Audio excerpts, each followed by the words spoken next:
A Congressional Budget Office report released this week suggests taxing drivers for every mile they drive is a, quote, practical option for raising revenue to mend the roads. Practical? Forget about the privacy implications of the government tracking your driving habits. What about the fact that you already pay for road maintenance and a federal tax on every gallon of gas that you buy, and you pay with tolls? Plus, we don't have a tax revenue problem in this country. We have a spending problem. Here to discuss are my freedom fighters, Fox Business Network contributor and my colleague Charles Payne, Occidental College professor Carolyn Heldman, and America's Future Foundation chair Kmele Foster. Charles, to you first. What the heck kind of sense does this? I guess this goes under syntax. This is so wrong in every way imaginably possible. You talk about wrecking an economy, and the people that want this. The woman, the single parent who drives her to Walmart 20 miles round trip a day, wouldn't this crush her? Wouldn't this crush her spirits? I don't see any way that this is smart. And again, and the invasion to our private lives is just off the map. Carolyn, would you, who frequently defend big government, concede that even this is going too far? Well, I think it's going too far in terms of privacy. I mean, it's a serious concern if the government is able to track how much you're driving and where you're driving. But we've neglected infrastructure for 30 years, and the engineering study that just came out is showing $1.6 trillion needed to fix it. And it's not minor things. It's bridge collapses. You know what I'm thinking as you're saying this? I'm thinking Al Gore and Lockbox. Do you really think that the money that the government collects on this it's going to use to fill potholes, or you think it's going to use to pay lenders to whom it owes interest payments? Well, at this point, it has to do both. But, Judge, we have a revenue issue, and we've got to generate funds some way. But I don't think this is the way to do it. The privacy concerns are too great. All right, Kmele, I think, well, as we heard, even the liberals are complaining about the privacy implications. But does this show the utter disrespect that the government has for the individual and its incredible, voracious appetite for cash, that it would sink this low? Yeah, no, I'd say that's right.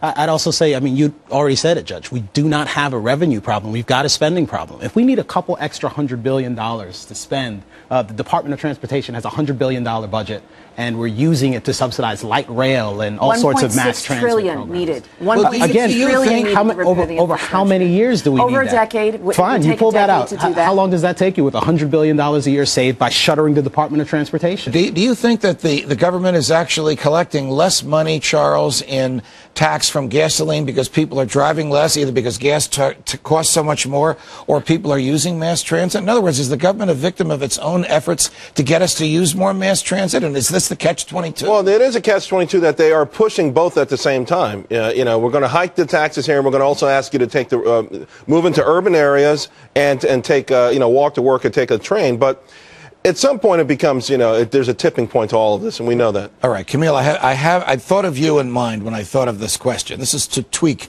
the good professor next to you. Should the government even be running roads? Shouldn't roads be private? Wouldn't they then be profitable, and we wouldn't have to worry about potholes? You don't see potholes in Chase Manhattan's parking lot, I think you're absolutely right. If folks were paying for the services that they were getting, then you might actually see the services improve a little bit. If we raise taxes here, what's going to end up happening is Americans will end up paying a heck of a lot more for the badly crowded and poorly maintained roads we Professor Heldman, on private roads. Private roads, if you privatize them, then there's a profit motive, so you will have all sorts of unsafe conditions versus the government that provides... You mean we don't have unsafe conditions with publicly funded roads that collapse? Because they're not, exactly. But we would have that all the time because the profit motive would be in place. The profit motive right now we have public McDonald's safety in place. Its consumers, right? Well, sure it does. So and Walmart to pay we have lousy roads. We have lousy roads with the government because there's no competition and there's no profit motive. We'd have worse roads, Charles, with the government. I would think if with privately owned roads, I would think the people that own the roads would have a profit incentive to keep them in good shape. Well, there's a reason why the things in the private sector work so much better than the government. And I would disagree with that. Generally speaking, really, the government provides services that are unique and at a scale that the private sector cannot match. And in studies that compare the two where they provide the same services, they have the same quality of service. So I would disagree with the government. They don't. exception of something like West Point, I can't imagine that the government provides the same services as private. We have to go on to another topic. Does anybody remember why the Republicans are in control of the House of Representatives? It's because they promised to slash spending and to cut the federal debt and to stop borrowing. But the old line establishment Republican track record on these issues since the last election has been pathetic. And a new Pew Research poll indicates that Tea Party support for Republicans in Congress has fallen from 76% to 52%. Back to you guys. Carolyn first, because you're a Democrat. Are Republicans serious? Are Republicans serious about wanting to cut spending and cut the debt, or do they just want to spend money the way they want to spend it? Well, unfortunately, government, in terms of Tea Party folks getting into Congress and discovering, wait, this is about compromise and it's about slow incremental change. So you've got the Tea Party fighting with Republicans, establishment Republicans, who can't change things overnight. And it's terrible for the party, but that's the way the Founding Fathers wanted it to be, and I'm comfortable with that Charles. process. I disagree with you 100%. When you say you can't, what is this we can't stuff?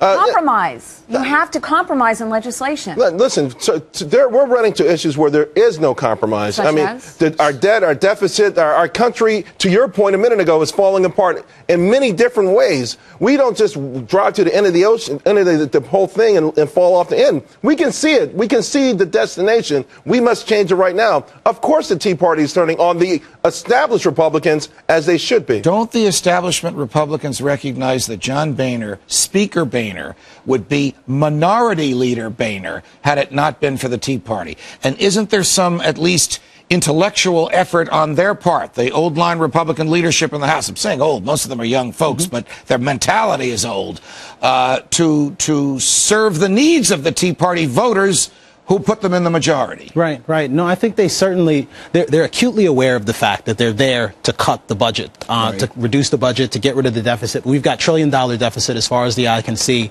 The $100 billion is largely symbolic. And what we really need to do is something like what Rand Paul is proposing. If we can get rid of $500 billion in a year, then we're starting to get someplace. We'd have to do that for a couple of years, and then we'd be in zero. We're at least starting to get someplace. And then that enormous hole, which is so deep you can't see the bottom of it, Professor Heldman, that has to be filled with $14.3 trillion in cash, would start to fill up. That doesn't trouble you, does it? It doesn't trouble me because we have internationally traded currency. We're able to coin our just money. Keep printing more currency. Well, not exactly. Do it. Well, we don't have an interest problem or an inflation problem right now, so we don't have all of the woes that people said would happen. We have an inflation problem now with gasoline, with beer, and with food. And currency. I'm specifically discussing currency policy. That's actually caused by climate change and oil companies. No, it's caused by all of the printing of money, and the fact is that the Federal Reserve is buying up these Treasury notes. And how is that affecting gas prices? No, all the money that's flooding into the system, all of the